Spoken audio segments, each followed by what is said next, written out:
Welcome to MG9 news. Bus stand ను అక్రమాలకు అడ్డంగా మారిస్తే చర్యలు తప్పవు. కొస్గి సీఐ మంజునాథ్. కర్నూలు జిల్లా కొస్గి మండల కేంద్రంలోని బస్టాండ్ పరిసర ప్రాంతాలు మద్యం, మట్కా వంటి అసాంఘిక కార్యకలాపాలకు అడ్డంగా మారిందని పలు పత్రికలలో, టీవీ ఛానల్లో వచ్చిన వార్తలపై స్పందించిన కొస్గి పోలీసులు ఈ రోజు సీఐ మంజునాథ్ మరియు ఎస్ఐ చంద్రమోహన్తో తమ సిబ్బందితో ఆకస్మిక తనిఖీ చేశారు. ఈ తనిఖీలో భాగంగా బస్టాండ్ వెనుక వైపు తాగిపడేసిన మద్యం ప్యాకెట్లు గుర్తించడం జరిగిందని, ఇకపై బస్టాండ్ పరిసర ప్రాంతాలలో అసాంఘిక కార్యక్రమాలకు పాల్పడిన వారిపై కఠిన చర్యలు తీసుకోవడం జరుగుతుందని హెచ్చరించారు. బస్టాండ్ పరిసర ప్రాంతాలలో ఉన్న హోటల్ బంకుల యజమానులను విచారించి ఎవరిని అక్కడ మద్యం తాగడానికి అనుమతించరాదని, ఆర్టీసీ బస్సులకు ప్రయాణికులకు అసౌకర్యం కలిగించే విధంగా ఎవరూ ప్రవర్తించరాదని హెచ్చరించారు. ఇప్పటికే బస్టాండ్ పరిసర ప్రాంతాలలో కర్ణాటక మద్యం అమ్మేవారిని, మట్కా అమ్మేవారిని పోలీసులు అరెస్టు చేసి రిమాండ్కు పంపిన విషయం తెలిసిందే. బస్టాండ్లో ఆటోలు, బైకులు నిలిపి ప్రయాణికులకు, ఆర్టీసీ బస్సులకు ఇబ్బంది కలిగించే వారిపై కఠిన చర్యలు ఉంటాయని సీఐ మంజునాథ్ మరియు ఎస్ఐ చంద్రమోహన్లు తెలిపారు. MG9 న్యూస్ తో కొస్గి రిపోర్టర్ సతీష్.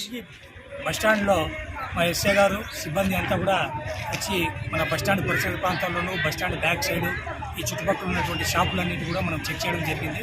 సో దీనికి కారణం ఏంటంటే చాలా మటుకు ఈ ఆటోలు అవన్నీ కూడా జిగ్జాగ్గా పెట్టడం వల్ల ఇక్కడ ఉన్నటువంటి బస్సులకి రాకపోవడానికి, అదేవిధంగా పబ్లిక్కి కూడా ఇన్కన్వీనియన్స్ ఉంది అని చెప్పి వచ్చింది.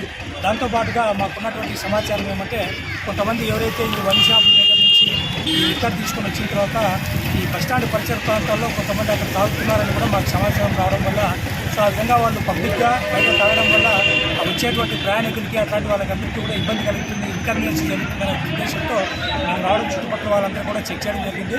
అక్కడక్కడ కొంతమంది తాగి ఆ గ్లాసులు అలాంటివన్నీ పడేసినట్టుగా కూడా మాకు గోచరించాయి. సో వాటన్నింటినీ కట్టడి చేసి ప్రయాణికులకు ఇబ్బంది కలగకుండా చూడాలనే ఉద్దేశంతో మేము మా సిబ్బంది ఎస్ఐ గారంతా కూడా వచ్చినాము. వచ్చి చుట్టుపక్కల ఉన్నటువంటి షాపులకి వాళ్ళందరికీ కూడా మేము వార్నింగ్ చేసాం. వాళ్ళందరికీ కూడా ఎటువంటి పరిస్థితుల్లో అట్లాంటివన్నీ కూడా దాంతోపాటుగా ఇక్కడ ఉన్నటువంటి ఆటో వాళ్ళకి కూడా కౌన్సిలింగ్ చేయడం జరిగింది. సో దీన్ని నివారించే దాని గురించి అని చెప్పి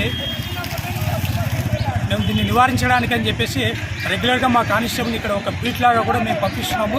ఆ కానిస్టేబుల్ సర్ప్రైజ్గా వచ్చేసి అప్పుడప్పుడు భక్తులు కూడా వచ్చేసి వాళ్ళందరూ కూడా ఇలాంటి కార్యక్రమాలు ఎవరైనా ఓపెన్ డ్రింక్ కానీ అట్లాంటివన్నీ ఏదైనా చేస్తుంటే కూడా ఖచ్చితంగా వాళ్ళ మీద మేము చర్యలు తీసుకుని కేసులు కూడా నమోదు చేస్తామని చెప్పి తెలియజేస్తున్నాం. Thank you sir.